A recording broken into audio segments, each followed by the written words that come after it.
Hi guys, this is Horror Studio 1 once again with the live stream, and I really want to say that my internet sucks so bad recently.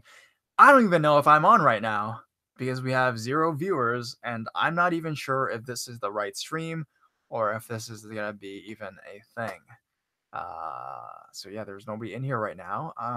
Oh, there's 6 people in here right now. Hi, hi, hi. So I think this should be right. If it is right, put it in the comments below if you guys can see or hear it. Awesome, awesome. I'm looking at the stream right now, and people are like, fantastic video. Thank you, guys. Okay, so without further ado, today we're gonna have our live stream. We might not have people coming here today, just because I'm kind of like a down day today. I was working all day, and I just wanted to read some stories live to you guys on my stream and just interact with you guys a bit, answer some questions, and all that jazz. So I see in the stream there's a lot of comments. I can't hear your beautiful voice. Oh, okay, you're awesome. I mean, you guys can hear me, right? Hi, you're awesome, and I love Horror Studio 1. Sup? Hello, hello. You guys can hear me, right? Like, I'm very insecure right now because my internet just completely broke down. So, yeah. Do it, do it, do it. Hi, hi, hi. Okay, so, let's, let's read some stories for you guys, actually, since we have. Dude, your hair is curly as fuck. Is it usually like this? Yes. I have actually curly hair, which is not typical for an Asian, but I do have that. So usually I make it straight when I go outside, but today I'm just home all day a lot of times, so I just didn't do that. Yes, I hear you from Alaska. Hi. Hello, you're good at stories. Thank you, thank you. All right, so without further ado, I turn the Moonlight Sonata on, my favorite song in the world. And let's get to narrating some stories. I'll answer some questions a bit later, and then we can do the whole thing. And yeah, it'll be quite sick. And you guys can ask me some questions as well. The Lonely Board. This is a true story about an experience my mother and aunt had while playing with a Ouija board. I know you may not be the most exciting story, but I hope you can read it. I've been listening to your channel for a while, and let me say, it's the highlights of my day when a video from you comes out. Thank you so much for all the spooks and frights. The Lonely Board by Annabelle. I was raised in a religious household. Growing up was normal for me and my brothers. We would go to school, hang with friends, spend time with family, the normal things. But I remember one day in elementary school, a friend of mine was excitedly telling us about a game she played with her older sister at home. A game where you can talk to ghosts. That intrigued me. We never talked about ghosts in my home, nor monsters. My mother didn't allow it. She always told me we should not believe in those things. So, hearing about something like this was new territory for me. I want to talk to a ghost too, I thought.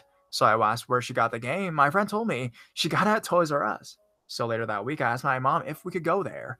She was confused as to why I wanted to go get a toy, but after a few more days of begging, she obliged. When we got there, we started to browse the aisles. My older brother and I wandered off while my 2 younger brothers stayed with my parents. My older brother asked me what I even wanted from here, since I never really played with dolls or toys or anything like that. Growing up with brothers meant playing outside, playing in the grass and dirt and wrestling, so I now understand why he was so curious that day. So I told him about the game my friend played and how she could talk with ghosts. He knew right away what I was talking about and took me back to my mother, telling her what I said and what I was looking for. She was horrified and we soon left after that. I didn't really understand what was wrong. It was just a game, yet she was so upset with me. When we got home, she sent everyone inside and told me to come to the front seat of the car. Then she told me a story. When she was in high school, she was living in a town in Washington. Her, my aunt, and 2 friends had a sleepover. They were just hanging out most of the time, but then my aunt brought a wooden board covered in letters and numbers, and a piece of smooth glass that magnifies letters, and it was called a Ouija board, the game I was looking for. She told me that my aunt had brought this board a while back, because it was the only one with a chip broken off in the corner, and she wanted one that was different from everything else. And later on, she wrote a K and an A in the back for her and my mother. They sat in a circle, turned out the lights, and started to play. They began asking the board questions. Is anyone there? Can you speak with us? Can you show us a sign? She told me. The piece of glass they were touching began to move to the word yes, in the corner. They were all so excited about this. They kept going and going. They asked stupid questions, asking about their lives and relationships with people who liked who, and if the spirit knew if so and so liked them back. Nothing really happened until my mother's friend asked the spirit, "Do you like us?" Their smiles faded when the glass moved to no. Quickly, they asked another question, "Can you tell us why?" The glass moved to no again. My aunt asked the question this time, "Do you want us to leave?" It moved to no. They were all confused now. So my mother asked a question that wasn't a yes or no answer. "Then what do you want us to do?" Their fingers followed the moving glass as it spelled out the word, "Stay." My aunt asked another question, "Are you a good spirit?" The glass moved to no, and they all became worried. The fun was gone now. The other friend on the party asked the final question, "Are you going to hurt us?" They all looked up at her friend, whispering to her why she would even ask that. But instead of a yes or no, the glass moved to goodbye and then slid off the board. They all looked at each other for a moment before they heard something. A small movement, like a shifting sound. It was dim in the room, so they couldn't see very well, but they did hear something moving, a slow, sliding sound echoing around the room. There was no way someone was in the room, since my mother's door was closed and their dogs were locked up for the night. My aunt is the one who stood up first, slowly backing up towards the light switch on the wall, as they all stared in the direction of the sound. There was a movement of silence before the lights flashed on, and when they could all see, they shouted in surprise and stood up, backing towards the door and my aunt. There in front of them, scattered on the floor, were my mother's stuffed animals, three of them sitting up on the floor. The bed had been disturbed as well, pillows on the floor beside the bed, and blankets draping off of it. My aunt picked up the board and opened the door. They all ran out and closed the door behind them before heading downstairs. My aunt ran outside and threw the board into the garbage bin by the curb and then went back inside. No one slept that night. They all just sat there and listened for any movement, letting the doors out of their cages for protection from whatever happened. My mother moved a few years later into another city in Washington. She was in her senior year and my aunt had graduated since then. My mother had invited her boyfriend and her best friend to come hang out for the weekend. When he arrived, he told them he had a game they could all play and pulled out an old Ouija board. It was wooden and fading. In the corner, there was a chip missing. My mother panicked and took the board from him, flipping it over to see the faint shape of a A and K. She began asking where he got it. Confused, he said he had brought it at a garage sale the other day in his neighborhood. After that, my mother took the board and broke it into pieces before throwing it in the trash again. And her boyfriend was very angry at her until she sat him and her friend down to tell them the story. After that, he was glad she destroyed it. And ever since then, her and my aunt have never spoken of ghosts or ever dared touching a Ouija board again. When she finished her story, I understood why she hated talking about ghosts and monsters, and why she raised us to be cautious of them as well. It's been years since that talk, and unfortunately, my interest in spirits only grew since then. I've become entranced by spirits and monsters and horror stories, and now I don't have the heart to tell my mother that last year I bought a handmade Ouija board, and I've been using it ever since.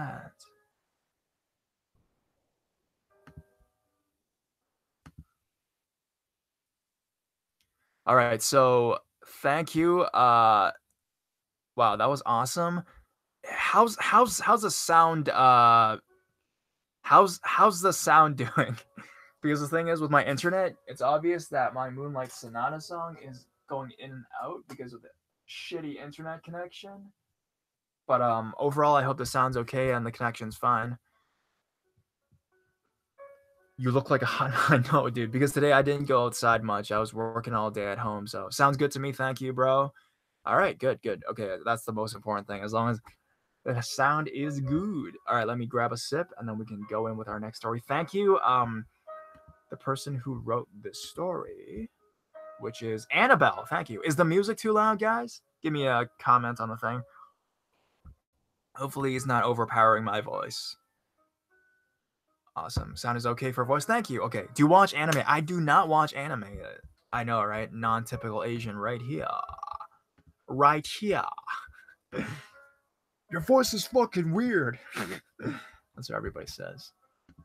All right, let's go to story number 2, and then we can answer a bit of questions afterwards. Troy the Hobo. For reference, I'm a slim 15-year-old girl with a relatively nice body. This probably does matter. I live in Sydney, Australia, in a somewhat safe area where it's quite rare for bad things to happen. Early January this year, my friend and I were headed to a nearby beach. The waves were pretty rough, so we decided to head to the pool. Now, the only way to get to the pool was to walk through an isolated bushwalk area on the edge of a cliff, or walk across some rocks through the water, both taking about 5 minutes to get to the pool. It was high tide, so we decided to go through the bushway. We got to the pool and there was quite a lot of people since it was a hot day. But one person stood out to us.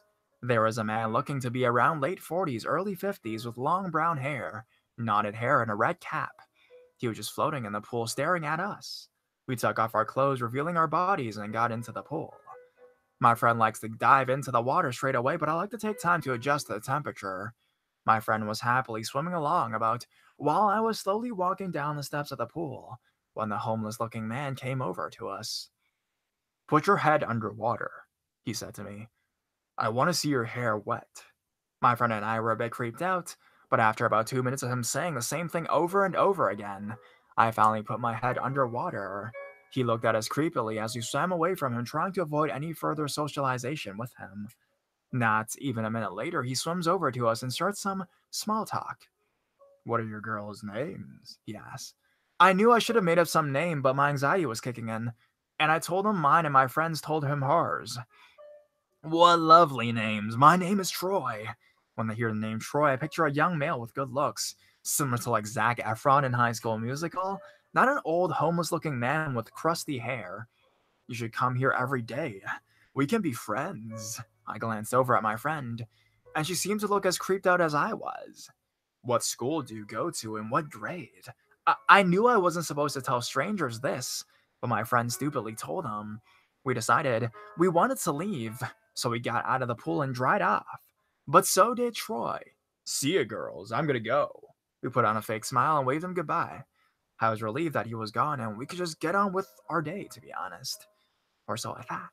As we were grabbing our stuff, I noticed at the corner of my eye, Troy was hiding behind the bush, occasionally poking his head up to look at us. I tapped my friend's shoulder and motioned to the bushes. A friendly man ran over to us and asked us if we knew the man and if he was bothering us. We told him everything. He told us that if we need anything, just go over to him. My friend and I decided to hang around a little longer and wait for Troy to leave because we did not feel comfortable going into the bushes alone near him. After about 30 minutes of waiting, he had changed positions and sat on a silver bench facing right at us. We gave up and went over to the kind man that came up to us before and asked him if he could walk us over the rocks through the water to get back to the main beach, and he said yes. When Troy saw us with the man, he rushed out of sight, but we could still see his red hat following us between the bushes on the cliff above us. We got to the main beach and thanked the man. As we left, we saw Troy run out of the bushes with a second homeless looking man. They didn't come after us though, but we were still scared.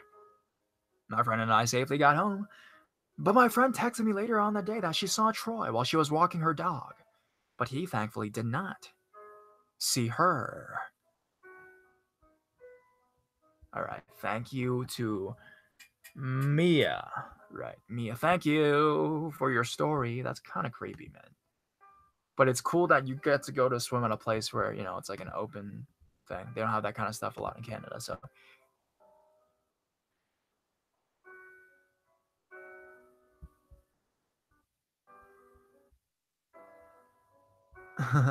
I sub for HS1 for his inflection filled voice. Thanks, man. I love your thank you so much. Thank you so much. There is a ghost behind you? No, there's not. They're just the clothes that I have behind me, as usual. I love you. Thank you. Nice story. Thanks, bro. Master Sword, bro. Thank you. Thank you.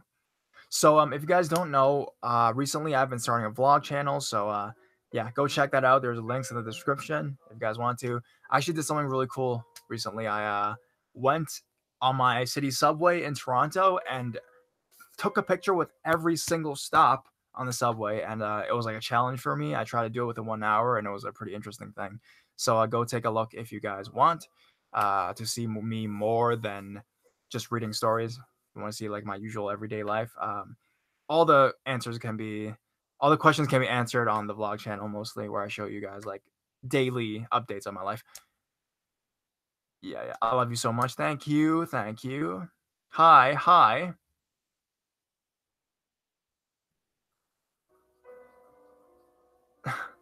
Bree says, I love you, Horror Studio. It would make my day if you say my name, please.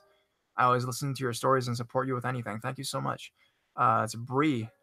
Bree, yeah, okay. Hey, Bree. Thanks for supporting me with everything. Jesus.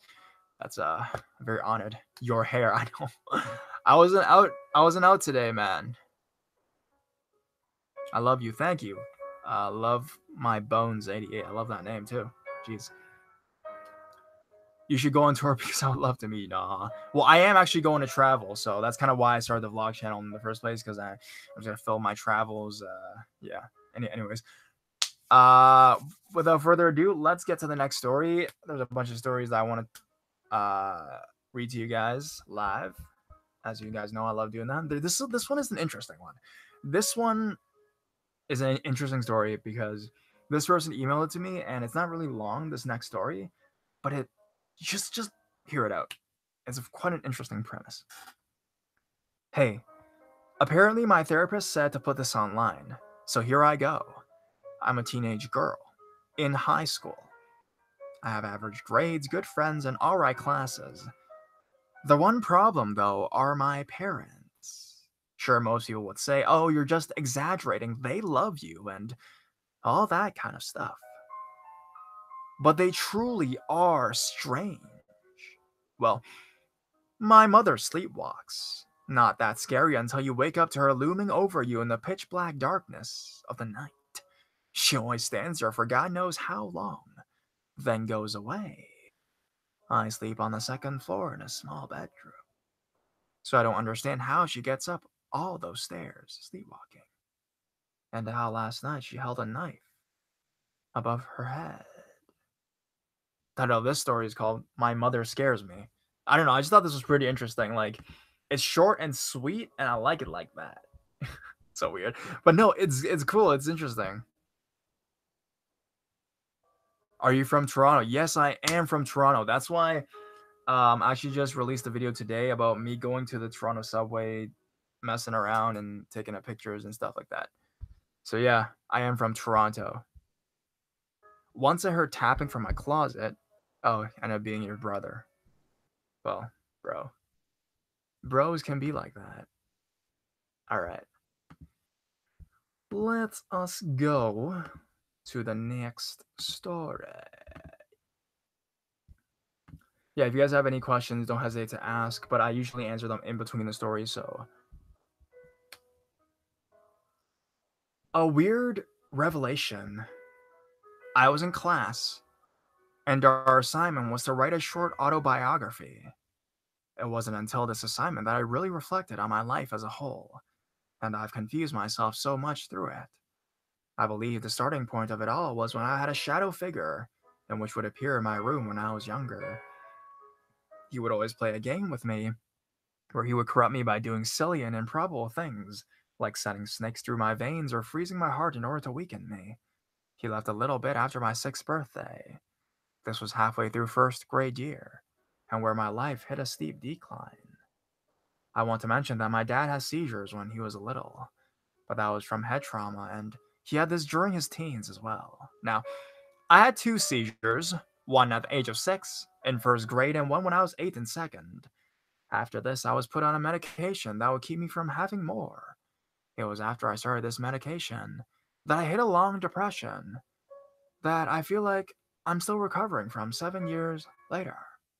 I will leave rough descriptions of each grade. In first grade, my teacher was overtly sensitive, and my temporary friends were completely annoying and were too stupid to do anything other than conduct petty arguments. Second grade was when I had a very kind and knowledgeable teacher who, my parents say, really saw something in me. Third grade had 2 terrible teachers and was my least favorite year. This is where I began to have suicidal thoughts. By fourth grade, I got into a gifted students program where everything was very boring, and I began to enter an emotionless state. I remember telling a lot of lies in both 4th and 5th grade. During 5th grade, I wanted isolation or the world. I view people as killing one person doesn't matter, just one person, the more the better. This planet has too many people. I don't blame myself for thinking this way. It's hard not to when your entire class is made up of sociopaths, ADHD sufferers, psychopaths, and hyperschizophrenics. I was placed in a class with the students that were more similar to me, the more bold and or loud crazies. The other group had quiet people with depression, anxiety, etc. 6th grade was just filled with bullies. I feel like I was kind of a jerk back then too. 7th grade was by far the worst year emotionally. Every other week I was breaking down, whether that be at school or not, it didn't matter. I was more fragile than a Christmas ornament. 8th grade I've completed yet, but I'm very silent. I used a solid but probably temporary friend group I had from 7th grade. So far this year has been better than most of the other ones. I have a new inside joke between my friends. Was I a victim of a curse from a vengeful spirit? Or am I a living PSA against drugs? I know this wasn't a scary story, but in fact, it is kind of funny. Well, at least to me. Hey, dude, I mean, honestly, like, Caitlin, it's cool that you're writing it out. Like, it might not be a scary story, but I feel like you are going through a lot, and it's okay to, like, uh, share it with someone, even if it's just some random ass guy that reads, scary stories. I feel like it's better than keeping it in, Everyone has hard times in their team, so. Anyways, this music is getting annoying. Because it, like, keeps freezing and stuff, man. I hate my Wi-Fi so much.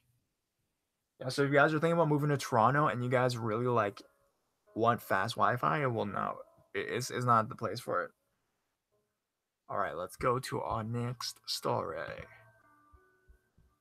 Or let's go to the chat, I mean. Keep up the good work. Thank you, Marcella.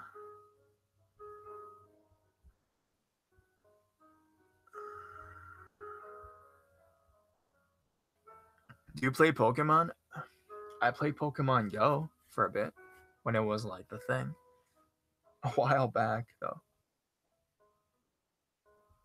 Yeah, if you guys have a scary story, because today I don't think we're gonna have people coming in. Next time we will have more people coming in, but today, if you want to send it to me through text, I can probably help you to narrate your scary story. How to get the awesome voice like yours? Well, his voice is always criticized, so shout me out, Lil14. There you go.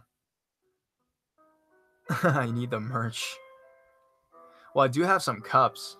I actually like the cups the most. I mean, if you go to my main YouTube page, you can find the stuff that I have.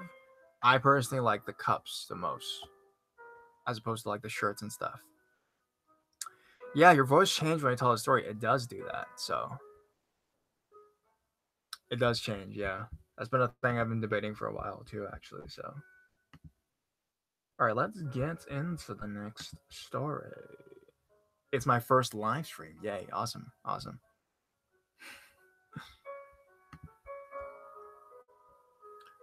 Encounter with a super crazy ex-girlfriend. A little bit about myself. I am a 16-year-old Caucasian male. I have blonde curly hair and grayish-blue eyes. I stand about 5'5". This was 2 months ago. My dad had went to work that day, so he left me alone at the house with my dog, Princess. He usually gets home at like 6 in the morning, so that meant I had a whole house to myself for a few hours. I I picked up my phone to see it full of texts from my ex-girlfriend I broke up with 2 weeks ago. The texts all said the same thing. Take me back. This was going on from day one of the breakup up to the end of the second week. I deleted the threads and turned off my phone. Suddenly there was a frantic knock on the door, and by frantic, I mean the door was practically being beaten down. I called out, "Who is it?" Big mistake. The pounding stopped, and the sounds of screeching violins played inside my head. As a female voice of about my age replied, "Don't you remember me?" "Oh shoot, it's Lindsay." "Go away!" I shouted back. And for a while, things got quiet until she began tapping the living room window. Again, I shouted at her to leave. Silence. Then more tapping on the same window, her faint voice screaming, "Take me back!" Again, the same response like before. She stops. And for about 30 minutes, all seemed normal until my phone began to ring. I quickly answered with rage. "Lose my number!" I shouted and then hung up. Then she called again. I let it go to voicemail. When the voicemail played the first time, she was weeping. Perhaps, I'm being harsh when I say this, but I didn't care. She came onto my property demanding I take her back after she broke my heart with another guy, and now won't even leave me alone. The next few voicemails were the same as the texts. Until 10 calls later, she started sounding insane in one call. She threatened to break down the door and kidnap, rape, etc. if I don't take her back. A few more threats in, and my anger increased when I heard these exact words come from her. "If you don't take me back, I will kill your dog and dad, and then you'll be alone and no one will be there to comfort you." That was the last straw. I swung open the door, walked up to her, and said these very words: "Don't you ever threaten my family." How about that? She simply blinked and walked away. This happened a few times after, but not as bad. Lindsay, let's never meet again. Yeah, sounds pretty insane. And you guys are like, what, 16? Jeez, bro. Taking a bit too harsh there.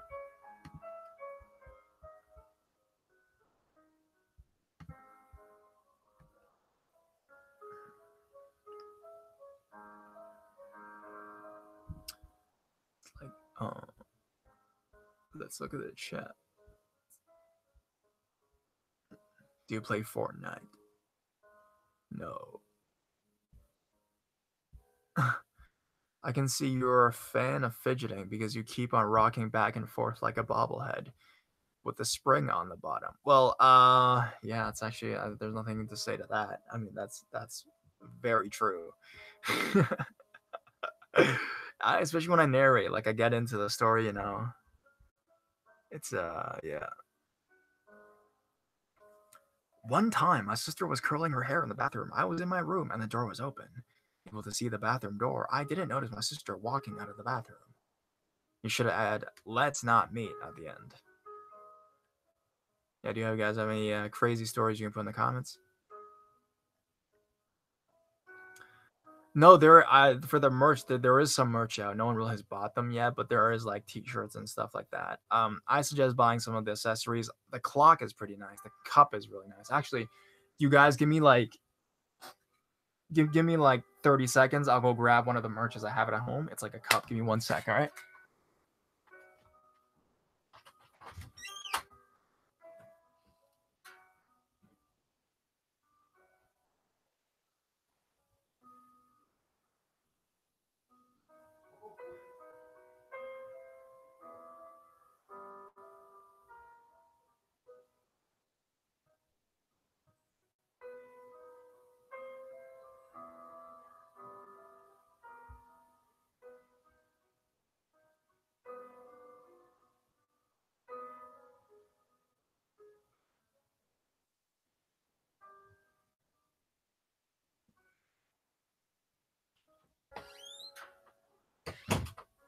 Hi guys, I'm back. Sorry it took so long. Here it is. My mom keeps it. You know, I took it and my mom was like, "Yo, don't use it," because my mom wants to keep it like precious and stuff. Do you guys see the poo in the back? Oh, we do the poo in the back.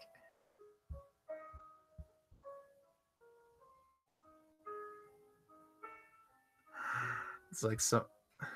Yo, don't scare me, man. Yeah, but this is cool.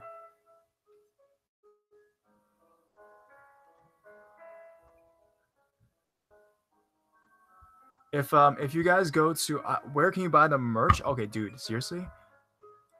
I think it is. Give me 1 second. I'm gonna check actually myself. I'm such a bad advertiser. I should already have this down in my mind. Just go to my main page, like the home page, and then just click on the very right. So there's icons on the banner, and then there's like Facebook, there's Google Plus, there's an app, there's Instagram, there's a Patreon, and then right beside it, it's something called merch. It's like a red circular icon. So you guys can click on that to go check out what I have in store if you guys want to get it. So yeah, if you guys do.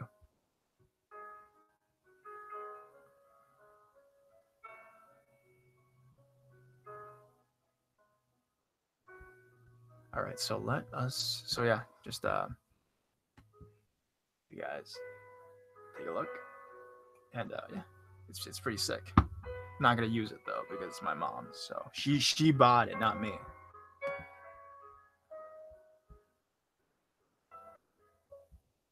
Yeah, that's cool. I think talking is nice.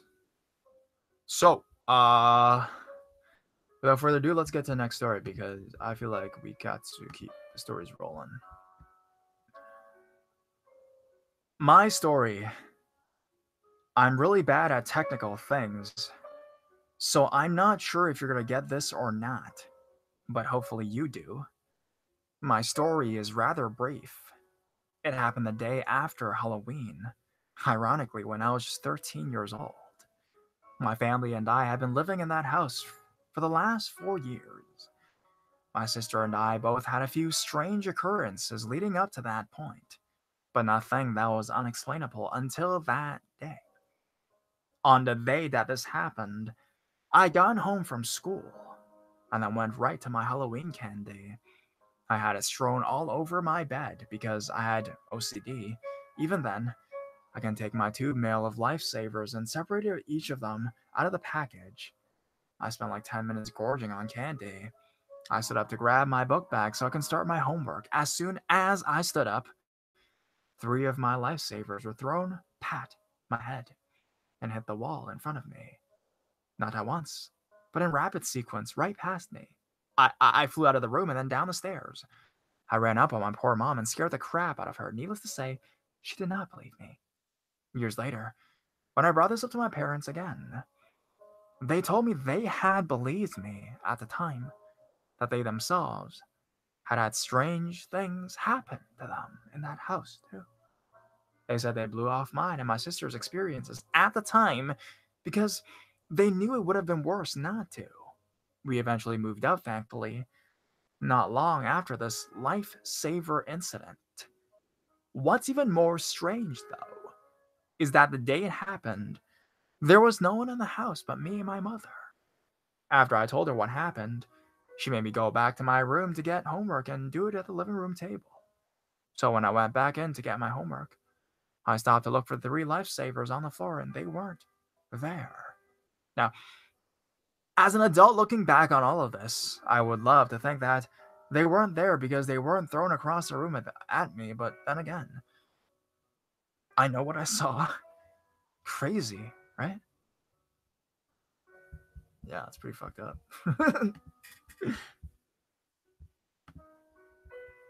Yeah, so yo, if you guys honestly right now, I feel like I don't want to plug too much, but if you guys do get the merch, take a picture and send it to my email. I want to post it on like either my Instagram or my Facebook because that is friggin' sick.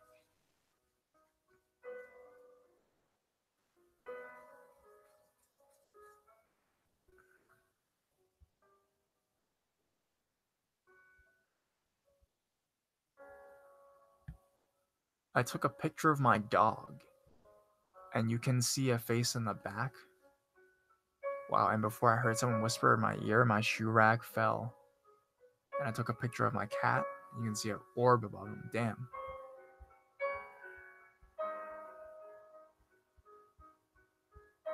No spooky stories. Well, it's fine, guys. There's a bunch here anyway, so. Since we're on the topic of demons, let's get to a demon story.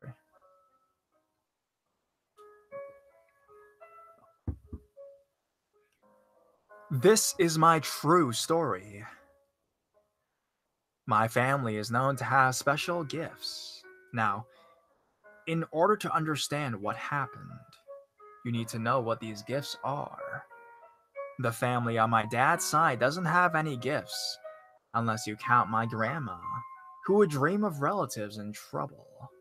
My grandma on my mother's side can tell when someone is going to come to her house without anyone even telling her. My mother has dreams of babies when someone in the family is pregnant. And my two older brothers can feel a person's presence at 7 feet away, or without knowing that there was someone even there at all. My youngest brother can see spirits in our house. I have the worst out of all of them. My second name is Celeste. My full name from our village is Loveless Celeste Moon Queen. Why? Because I was born at midnight during a bright moon, and I can interact with demons and with other spirits. Now, what happened? I was doing my nightly routine when my brother comes into my room crying, which isn't normal at all. He wouldn't get scared with a spider or with any other animal, so I thought he just saw like a jump scare video on YouTube or something like that. What is it? I ask, as he takes me to his room, and nothing. I look under the bed and his closet, and there was nothing. I start walking to my room when I saw a shadow like thing at the corner of my right eye.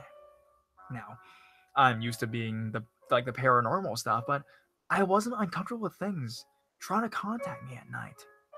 Get rest, I'll tend to you all tomorrow. I walk to my room and go to bed. The next day, I feel as if someone was sitting at the edge of my bed.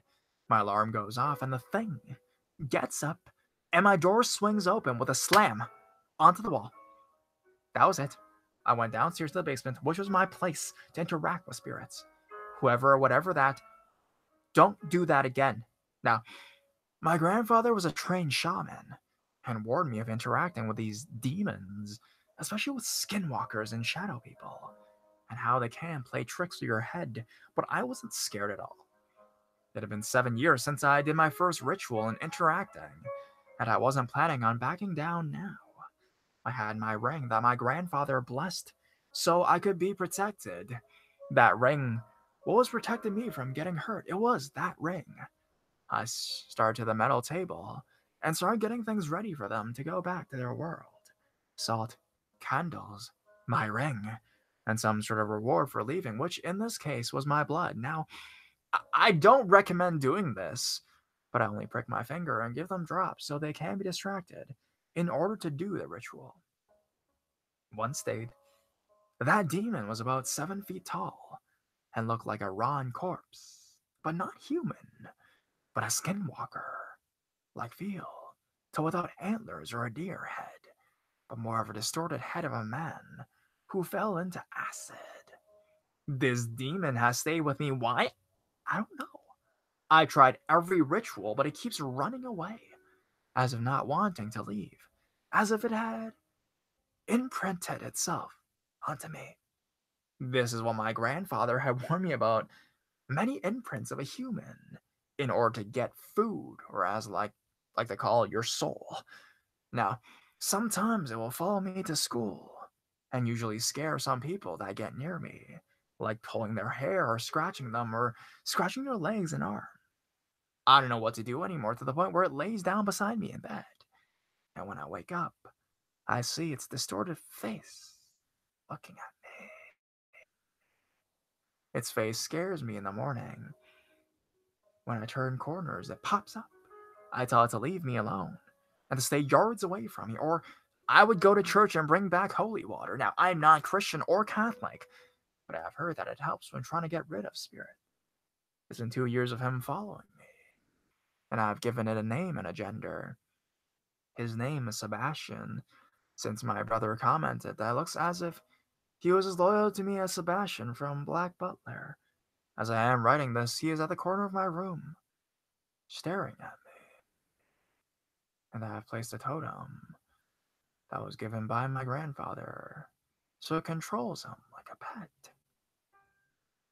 That's actually pretty creepy, dude. I actually would love to hear an update on the story. If Celeste, you do have one, or if you want to come on and share a story as well. We have 66 viewers right now. That's quite interesting. 67 now. Okay, I was gonna, whatever, but 67. So that's normal, I guess. Let me change the music. It keeps freezing, bro. Let's listen to Moonlight Sonata with nature sounds. I hate ads.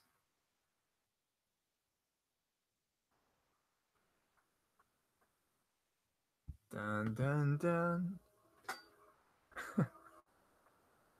With ocean waves, bro.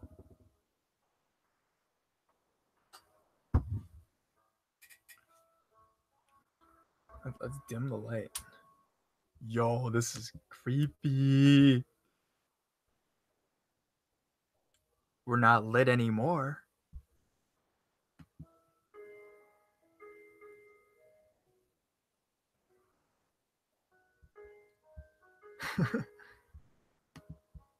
Yo, this is scary looking at myself like this. I will share your videos to Facebook. Thank you. Yeah, do that, please. So if you guys have your scary stories, send it to me at horrorstudio1@gmail.com. And yes, grab a blanket. Turn off your lights. Yeah, right now in Canada, Toronto, it's 8:34 p.m., so it's quite late. All right, let's get to the next story.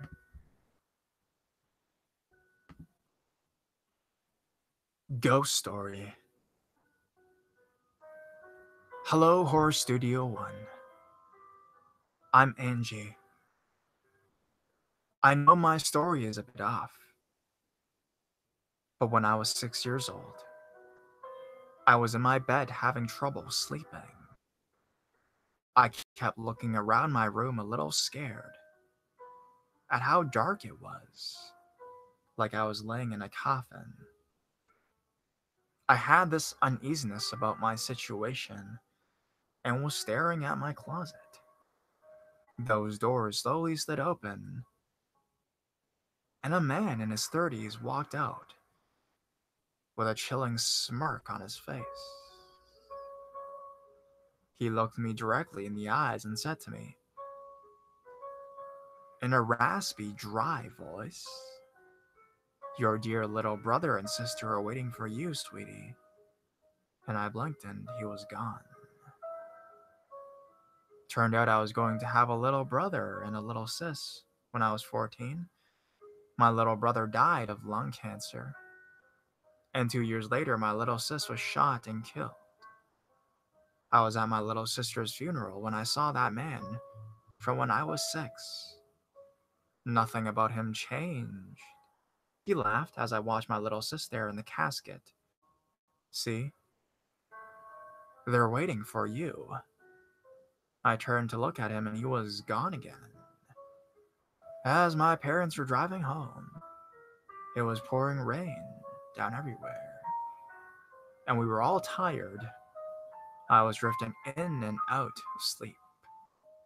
But then I heard a horn blaring and my stepmom scream. Everything went black. When I was coming to, I heard sobbing and sniffling. I asked where I was and looked around. The hospital. Everything got quiet. And 3 minutes later, my dad told me, "You were just dead. You went flat after being out for 3 months." I went wide-eyed and my face went pale. But there was no way the spirit of that man could have predicted this. And I am 19 years old right now and recently saw him when I was on a hike with my aunt. He follows me everywhere. Oh, I honestly got chills, man. I don't know why. Maybe it's the lighting here. I kind of want to turn on the light, but I kind of don't because these feels, dude. Oh, it's so nice. But I'm also kind of freaked out. I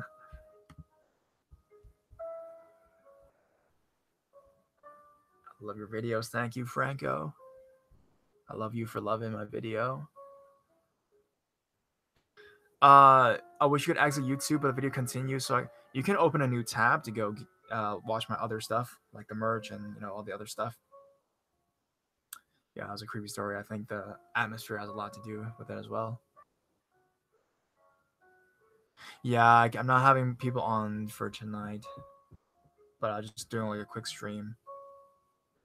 Dude, I'm in the GTA. Your voice is wicked. I listen to a lot of horror stories. Can you put out at least an hour voice if you need good stories? I'm 26. I got a lot. Hey, plus there in Ontario. That's cool, bro. Yeah, dude, just send me some if you have some good ones. Dude, stop saying there's a face behind me. There is no face. I get scared too, guys. All right, Grandma Louie, I will love you. I love listening to you tell stories. Your voice is soothing and forbidding at the same time. Thank you. Ah, stupid song put in ads, man.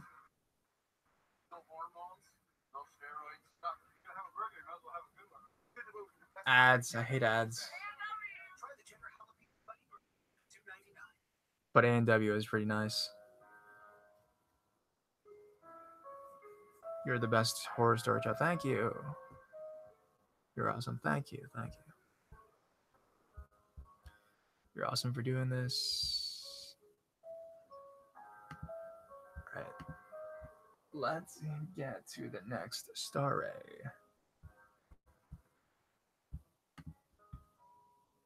My personal scary story.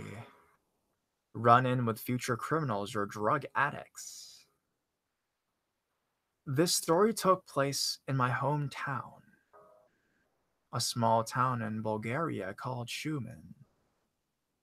If memory serves me right, it happened in 2008 when I was 18 years old. I'm a male, by the way. I'd gone out with a couple of friends to grab some drinks, since one of my friends wanted to treat us for some occasion. At about 1 a.m., I decided it was time for me to go home, and a friend of mine, let's call him Enzo, agreed to walk back with me. Now, both of us lived pretty far away from where we had gone to drink, and even though bad things can happen, it doesn't happen that often. We didn't think anything dangerous might happen, so we didn't want to call a taxi. Midway, we stopped at a playground to take a break, since Enzo had a problem with one of his legs, and sometimes long walks became a bit painful. We sat on a bench and talked for about 15 minutes or so, and everything seemed quiet until two individuals came walking in our direction. They looked younger than us, maybe 16 or 17 years old. At first, they seemed nice. Looked like they had a couple drinks as well. We made small talk, and they asked us about our names and where we lived. I was very trusting, since they didn't look like trouble, but Enzo gave them lies to both questions. While we were talking, I had taken out my MP4 player to turn on some music, and they were curious what the device was, since there were a lot of MP3 players by that time, but not a lot of MP4 ones. We kept talking for a few more minutes. When they asked if they could see it, I didn't really want to hand it to them, but something told me that even if I had rejected the offer, they would have kept bugging me about it anyway, so I just gave it to them. I know, not the brightest decision. About that time, Enzo had gotten up from the bench, and I walked a little further away from us. But one of the two boys started calling him over. They scrolled through some of my songs for a bit, but I decided they had held it enough already, and politely asked them to give it back to me. They teasingly said that they wanted to check something else on it. I was starting to get irritated, and Enzo seemed more and more suspicious. By the way, he was looking at them and trying to trying to be present and not polite, and asked you to call one of our friends as well. One of them came a bit closer to me and asked me again in a teasing manner how much I thought it cost. I told him that I didn't know, since it was a present from someone else, and I didn't buy it. It's not really that polite to ask what a present costs, anyways. I've had enough already, so I tried to push him to the side and tried to demand my MP4 player back. And at the same time, the other boy mockingly shoved it in his pocket and said, "What MP4?" I started slightly shaking out of stress, since I'm not used to this type of situations. I'm not ashamed to admit that I am a coward. I really didn't know what to do, so I kept asking, almost begging them to give it back to me, but they just laughed me off. I'd almost forgotten Enzo was still around anymore, until one of the boys ran to see what he was doing. Of course, Enzo said he wasn't doing anything. They told him to get back where I was standing. While they were paying more attention to him, I attempted the same thing as Enzo. I stood slightly to the side and took up my phone, quickly scrolling through my numbers list to find the same friends he was trying to call Ivan. He's a tall dude with attitude. Doesn't take shit from anyone, especially guys that mess around with his friends. Before I could press dial, one of the boys stepped closer to me and told me to put the phone down. I ignored him, and out of nowhere, he gave me a swift kick to my hand, and my phone went flying to the ground. It fell pretty hard and was still working, but the screen had cracked through the middle.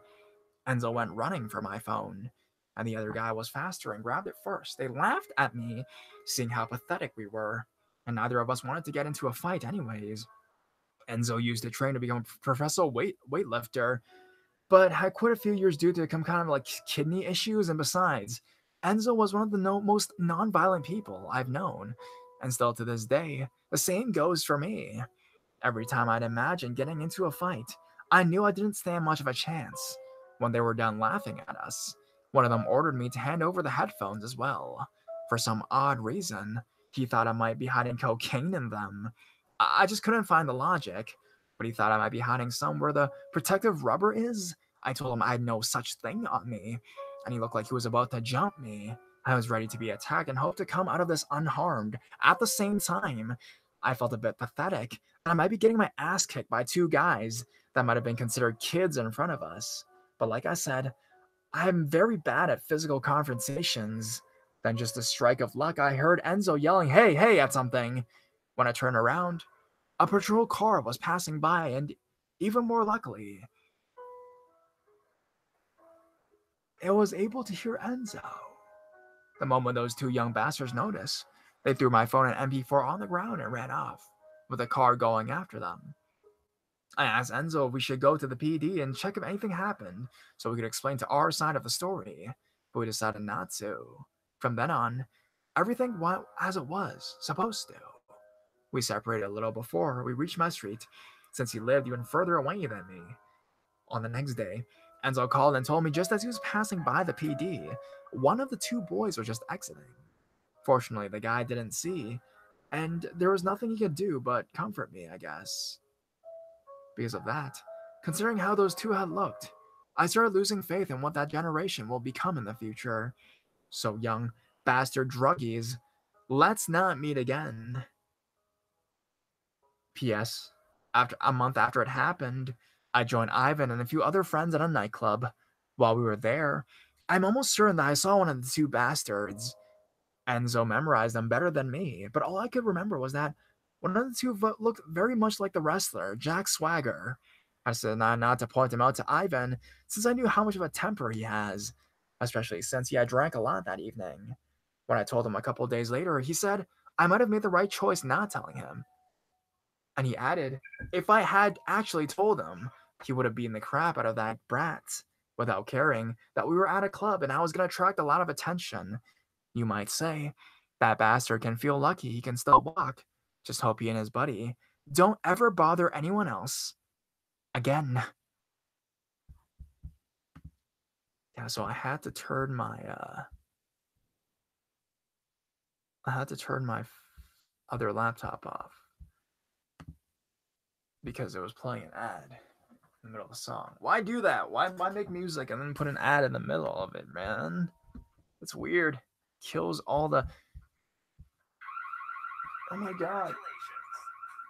I hate this ad.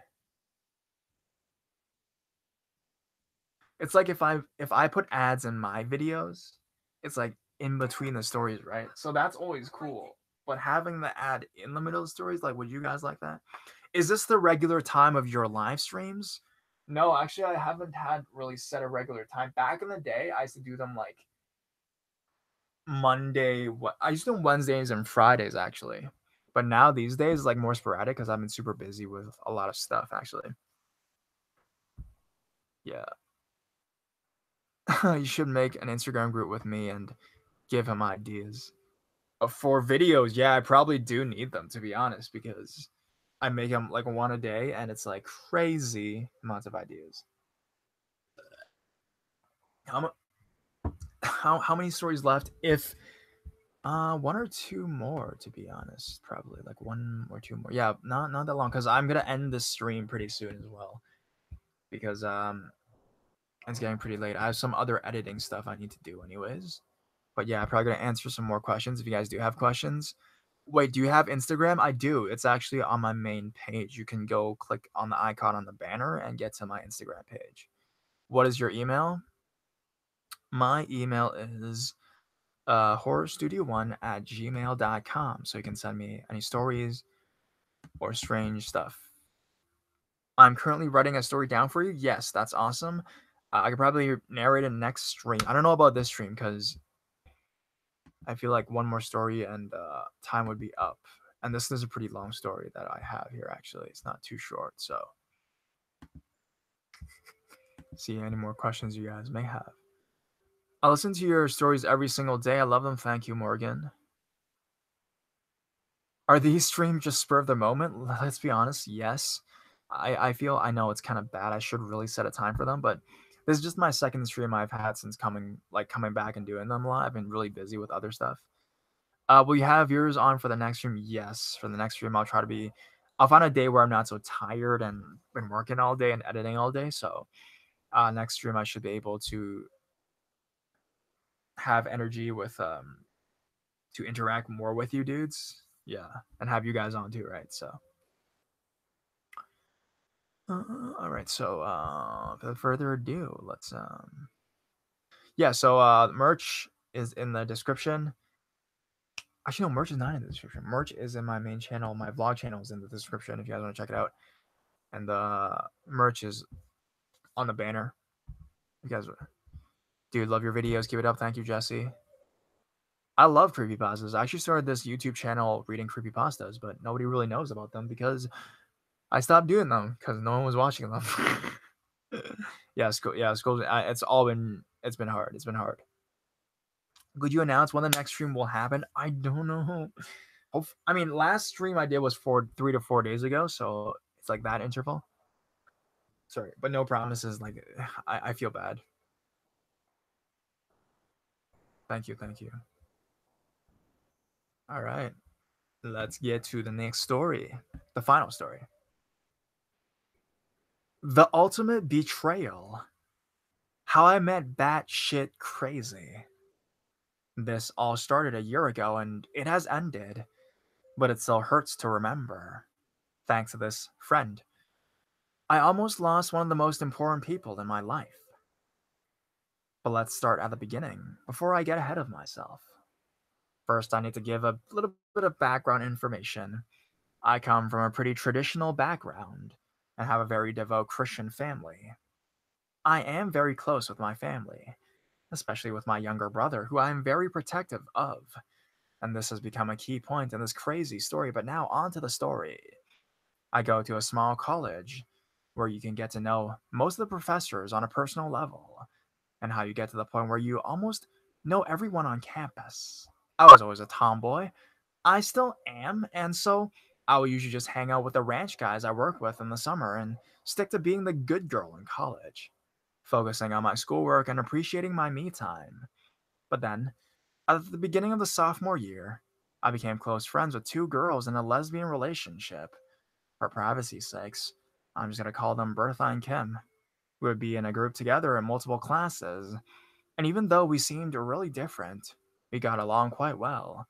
This was a pretty big step for me because of my excluded life and strict background, and the fact that I didn't even meet a homosexual person until college.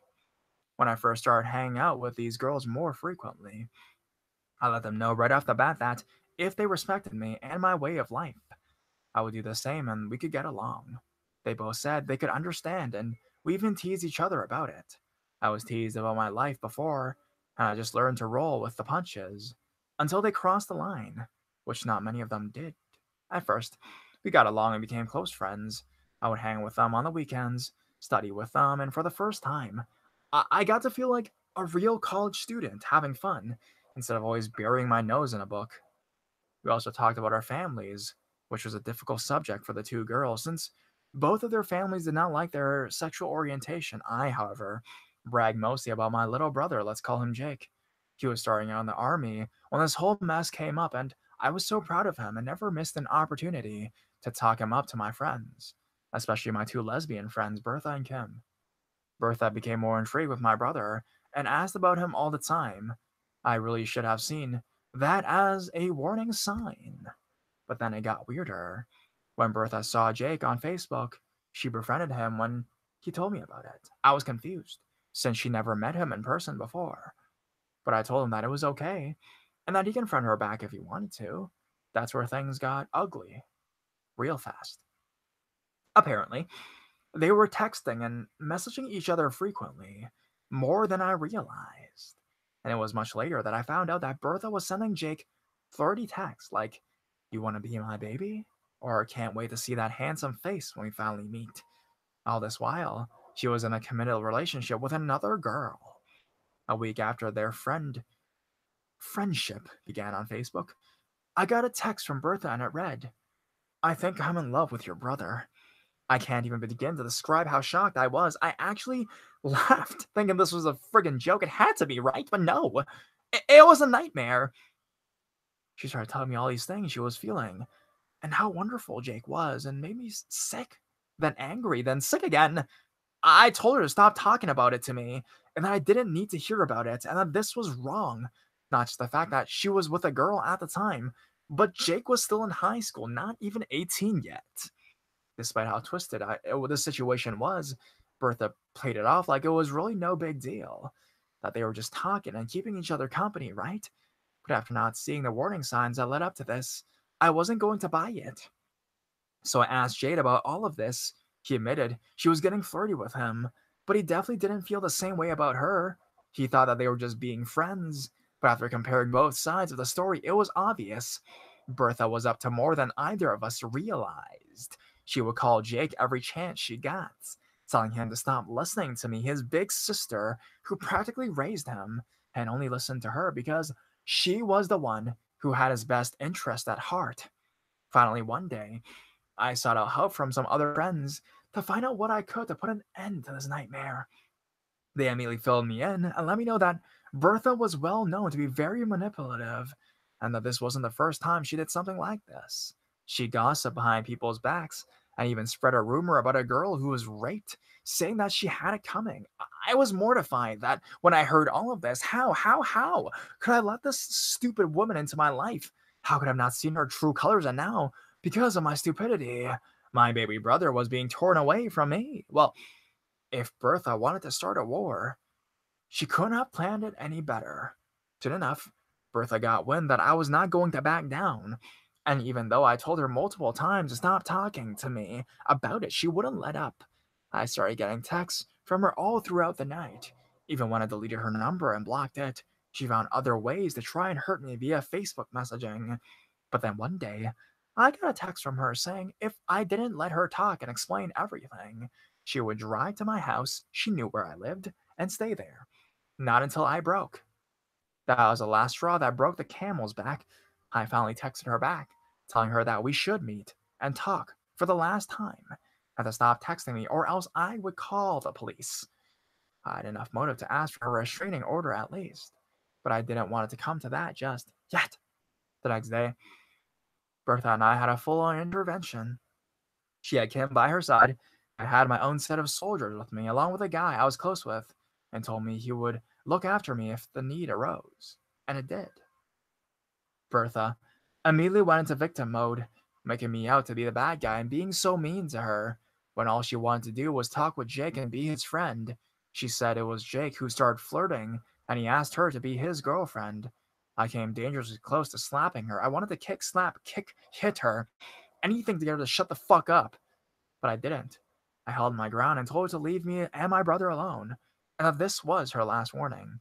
Bertha was fuming, and she said she was invited to come to Jake's graduation party that was coming up in 2 months, and that she was going no matter what. But I shot that down to hell.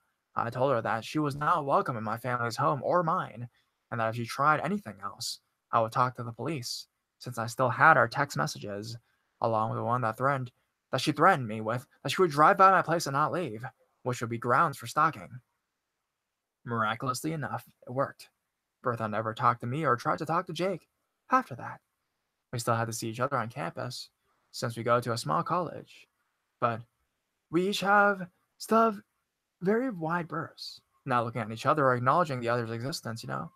Jake and I are still very close, but we do not talk about Bertha or what happened. We don't even mention her name. If we must, we just call her BSC or batshit crazy because that is what she is. Batshit crazy and I are best enemies now, and we steer completely clear of each other. And I am also standing by my promise that she would be in a world of pain if she ever screwed me or my family over again. I'm warier now. I keep people at a distance more often than not, and I have to say that my opinions on the homosexual people have not been softened. I know, I shouldn't blame the whole barrel of apples because of that one bad one, but that one bad one came between me and my one true friend and family. I will never forget that. And it has taken me a long time to trust people again. So, thank you, batshit crazy. You shook my faith in humanity and made me learn one important thing. No one is who they seem. Very nice story. All right, let's answer some questions. Deep web series. Damn, I haven't done deep webs in a long time. Uh, I like this. I like the sound effect, but it is not. It seems like it does not have a lot to do with the stories.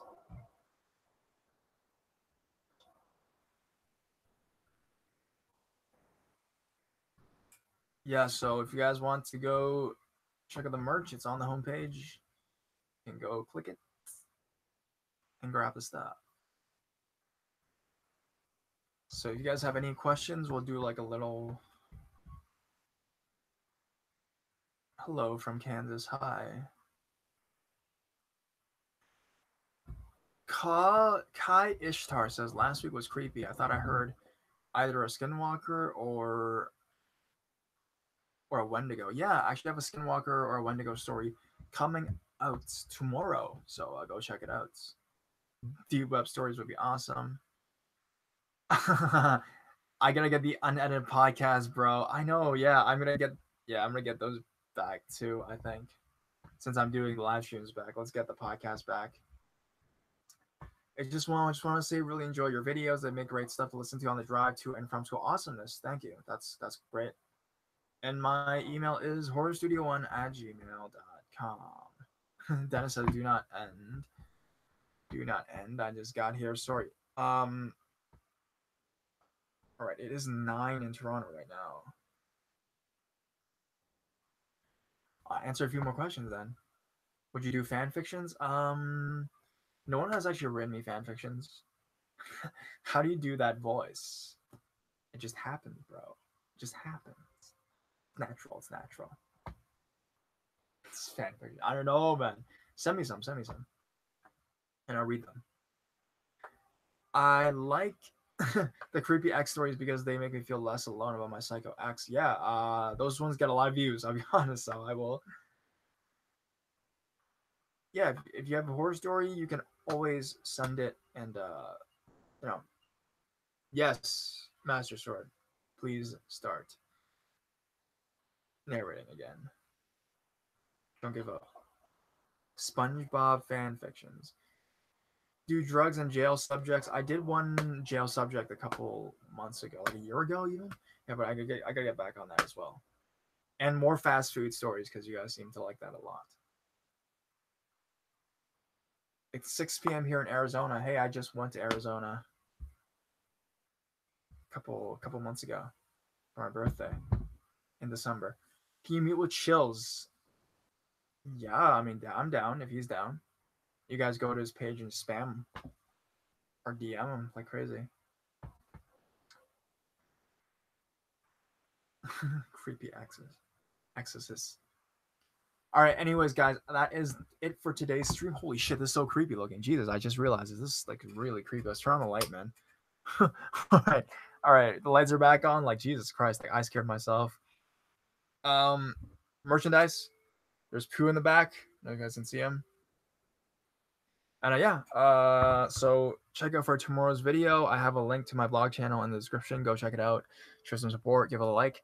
And yeah, I will see you guys in the next stream. And yeah, do those horror stories from Asian series, but for another con. Yeah, like I want to do like European ones as well soon. So, anyways, guys, I have to get back to editing, but I hope you guys have a good day and good night, and yeah, hope these stories were good and my narration wasn't too bad. So, peace.